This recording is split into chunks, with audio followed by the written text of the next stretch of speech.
個禮拜四咧大跌咗超過7%嘅，自由現金流轉咗負數喎。因為自由現金流轉負咧，其實係10年嚟首次嘅，佢會上翻去前期短線嘅高點，大概335美元附近。Google 今個禮拜就全球矚目啦，咁佢第一個大嘅科技巨頭出嘅財報啦。咁嗱睇翻啦，佢嘅業績又非常之靚啦。咁收入啦按年增長咗24%，咁嚟到1198億美元嘅。咁各種業務都睇到收入有增長緊，特別佢 Google 嘅雲端業務更加大升咗82%啦。咁利潤都增長緊，但係咧嗱。有個信號就係佢嘅全年資本開支其實提升緊啦，第二季度嘅資本開支去到449億啦，全年嘅資本開支係提升到差唔多大概2000億美元呢個位置啦。咁但係咧有個位置就係自由現金流轉咗負數喎，咁係負嘅59億美元啦。Google 作為一個即係全球都叫最賺錢公司之一啦，佢嘅廣告嘅收入非常之強勁啦。咁但係喺啲咁嘅 AI 開支嘅時候，居然現金流轉負啊！連一個 Google 嘅咁大隻現金奶油嘅大廠都轉負啦。導致到績後啦，Google 禮拜四咧大跌咗超過7%嘅。咁K 上又點睇咧？Google 都已經轉負，已經頂唔順呢啲現金流嘅問題啦。咁而且而家市場預測啦，Google 可能未來2年咧嘅現金流都係負數嘅。咁係咪會影響住佢嘅一個未來嘅發展啦？或者講而家嘅行情，即係睇翻個 K 線圖嚟講啦，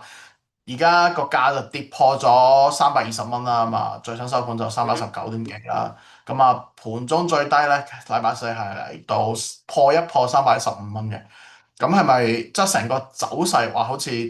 轉壞咗喎？咁但係阿巴菲特都依然強撐 Google 啦，喺呢1-2個季度不停咁加倉，而家第3重倉大股啦。咁對於 Google 嚟講，咁而家咁嘅資本開支係咪對佢一個危機咧？呢個信號咧，其實要睇兩件事嘅。第一件事就係表面數據一樣嚇，你業績係好好，但係咧拆壞咗對方，等於一個中年人士啱啱結婚，又買大別墅，又娶老婆，係嘛？但係突然之間你會發覺，佢接住落嚟一段好長嘅時間嘅支出係嚴重嘅超支嘅，甚至乎可能仲要借錢過日子嘅。咁所以其實喺表面上嘅嗰個生活水平其實係過得好咗嘅，但係實際上佢嘅嗰個可能缺口係會增大咗嘅。咁所以其實從呢個例子，我想同大家講嘅就係話，市場擔心嘅就係擔心喺呢一度。咁因為自由現金流轉負咧，其實係10年嚟首次嘅，即係其實可以咁講，過去嘅10年內呢啲公司咁大型嘅公司都冇可能係即係叫做有呢啲情況，估都估唔到會有呢啲情況出現。咁所以市場喺呢個位置，佢先跌為快，諗都唔好諗嚇，先跌咗落嚟睇睇先。咁但係我哋要喺呢個過程當中咧，要睇翻兩件事，一個對公司本身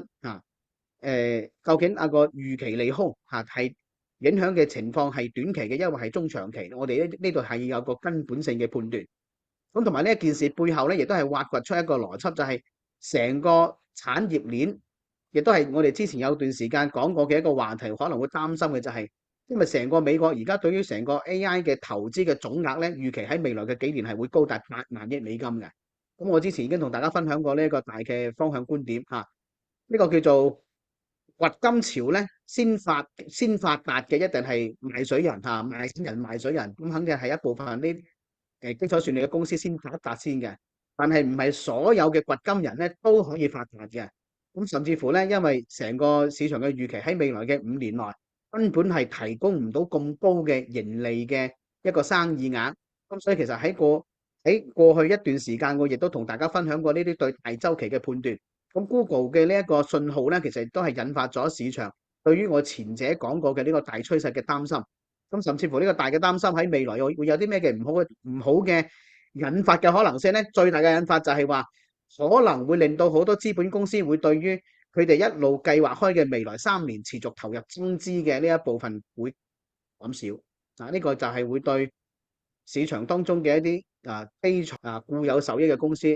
會引起一個叫做中期估值嘅震盪。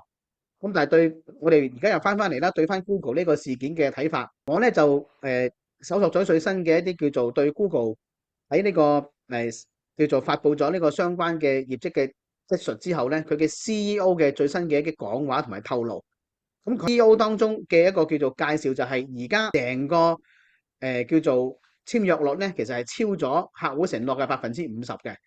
咁所以咧，可以咁講，其實佢嘅嗰個叫做支出係增加咗，因為佢嘅算力需求係爆發嘅啊。但係因為本身公司嘅嗰個部署嘅算力都唔夠用，咁所以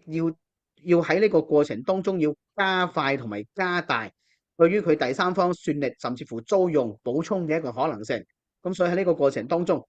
現金嘅支出喺短期嚟講係冇辦法重新轉正，甚至乎喺一段時間裏邊咧。甚至乎會持續一段時間係要透支嘅，甚至乎唔排除係要再發債啊，或者借錢去解決呢個問題。呢個問題佢嘅根本嘅問題就係喺度彌補緊佢呢一個超額嘅算力需求嘅缺口，所以從公司短期嚟講，呢個消息其實係中短期嘅利空，但係長期嘅利好。我哋要喺呢件事上邊咧，要對呢個事態係要有個清晰嘅判斷。咁所以我自己個人對 Google 嘅呢一件事嘅態度咧，我認為係短期嘅利空啊，中短期嘅利空，但係長期係利好。咁人哋而家努力咁樣去再高啲個護城河，咁如果係咁樣，都對長期反而係會產生一啲叫做重大嘅裂痕嘅話咧，我認為喺呢個位置其實係一個市場嘅反應咧係有少少叫做過分咗少少嘅過分咗過激咗少少。咁所以總體嚟講咧，我會對 Google 嘅睇法就係短期咧，其實就喺呢一個位置，反而用從短線角度嚟講，唔一定係好急要去抄底嘅。但係從中短線角度嚟講，即係對價值股票係有一定嘅偏好，咁然後又唔嫌少比如5到8個點嘅可能嘅一個波幅嘅空間嘅情況下，咁其實我個人認為 Google 接住落嚟，其實係要從下週開始咧，係要開始去做一個短線嘅關注我認為短線呢個位置佢向下調嘅空間唔會太多噶啦，因為短期最低我哋已經見到係314.9美元咁短期最低嘅收盤價附近，咁我覺得其實個市如果係再弱少少，都有可能仲會存在約10美元附近嘅調整空間，但係呢啲位置下邊一旦向上嘅話，我會覺得佢會上翻去前期短線嘅高點，大概335美元附近，就係大概低位約10個點附近嘅一個波段嘅震動空間。短期嚟講，我認為就係喺月底前，美聯儲未有釋放新嘅信號之前，維持窄幅震盪。但係窄幅震盪之後，我認為係更偏向於我個人睇法，係偏向於短期嘅反彈。咁所以呢度係其實係小機會嚟講小週期嚟講係會有小機會嘅。